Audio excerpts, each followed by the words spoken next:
time to talk about film simulations and recipes.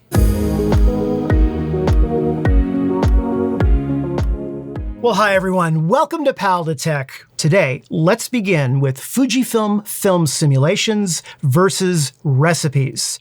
First, the film simulations. There are currently 20 film simulations from Fujifilm. Each film simulation is designed for a specific look and a purpose. Film simulations are basically built-in color profiles. They're built into the camera, and they match that look that you would get with certain Fujifilm film stocks. Take this one, for example, right here, Acros. This is a roll of 120 film, and it is designed to have that Acros black and white look to it. And of course, what you did was you took your roll of film, not the simulation, but the actual film, in this case, Acros, and you just dropped it in the camera, and every shot that you took with this camera, with this roll of film, would have the Acros look to it, the black and white. Now flash forward to 2025, and now you have a digital camera, and instead of loading the film in and buying a specific type, you simply go into the camera settings and choose whatever film simulation you want. Have a look at this. They're trying to basically match what this is in the digital world.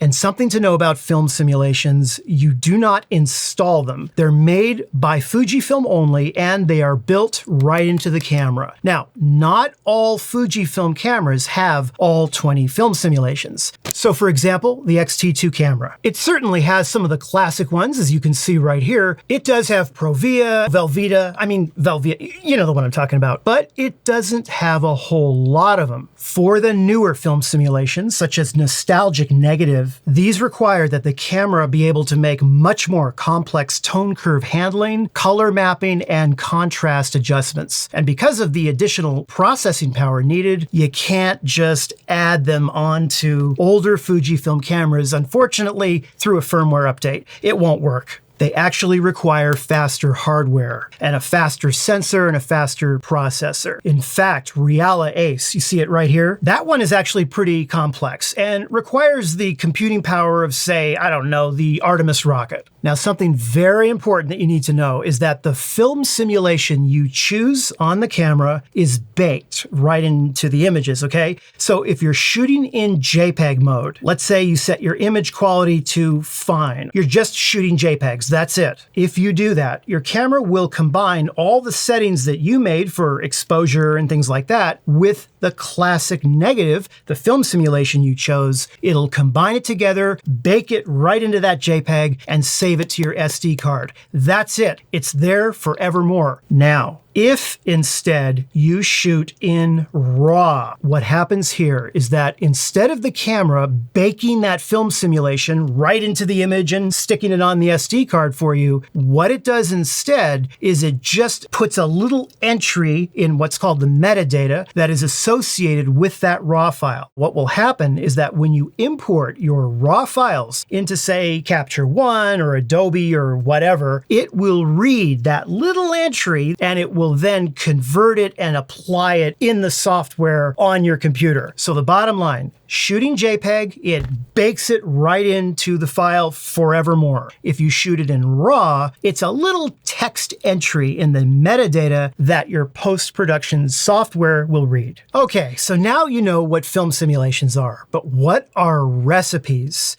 They are customized settings that you layer on top of the already existing film simulation. Let me show you. When I say settings that you're layering on top of the film simulation, they are located in the IQ section of your menu, and they're right here, okay? Grain effect, color chrome effect. You see all these right here? Tone curve would include highlights and shadows, color saturation, sharpness, clarity, and one of the more significant ones is, of course, white balance, which you have a lot of control over. As an example, let's say, for sake of argument, that this vanilla ice cream represents a film simulation. Let's say this is classic chrome, and this is made by Fujifilm. It's installed on the camera, and it is a film simulation. And so what Fujifilm users do is they will set their camera to classic chrome, Let's take our classic chrome. Again, this is the film simulation made by Fujifilm, installed on the camera, and you cannot change it. But uh-oh, here comes the recipe, right? Where is it located? Color chrome, sharpness, clarity, noise reduction, tone curve, grain, sharpness, it's all there. So what happens generally is that you'll have a number of photographers creating these recipes. They add and they take away certain things. For example, I'm gonna go ahead and add a little bit of grain to it. So now we've got grain on top of classic chrome. And I think we should add maybe just a touch of sharpness. And so now I'm gonna call this Pal2Tech's awesome classic chrome, and this is what it is. You've got your base layer, which is your film simulation, and then on top of that, you can tweak the look custom to how you want. There's lots of different recipes, and people share them. Well, I don't know. I'm not gonna go with that one. I think what we need to do is try nostalgic negative. Yes, nostalgic negative. We're gonna try that. And this time we're gonna add some dynamic range. And I think we need some color chrome, a little bit, there we go. And some noise reduction. Okay.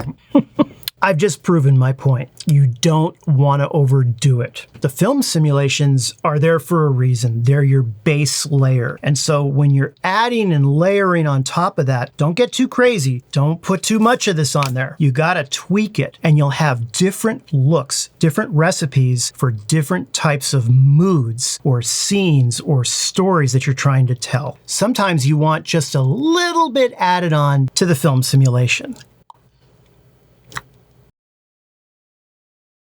Okay, I gotta clean up this mess, but before I go, there is an incredible resource called FujiXweekly.com, and it's run by a really nice guy named Richie, okay? Think of it as sort of a trading post for lots of recipes created already by very talented Fujifilm photographers. And what I love about it is that he breaks it down by sensor, right? Remember, I told you that not all film simulations will work on every camera. And by the way, this one right here, Kodachrome 64, that's one of my favorites. You've got to check that out. Tell him Pal2Tech said hi, because one of these days, maybe I'll make my own recipe, and what can I call it? Gear Iguana 400! Yeah!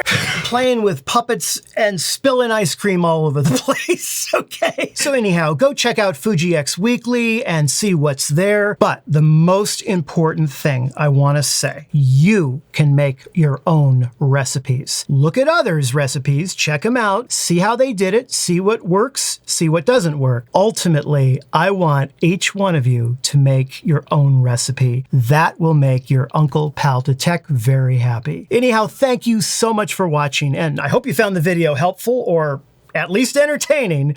And if you did, be sure to give it the like and subscribe. I'll see you in a new video very soon. Take care. Okay, getting messy here. This is getting everywhere. Here, Iguana, you want to help me clean this up?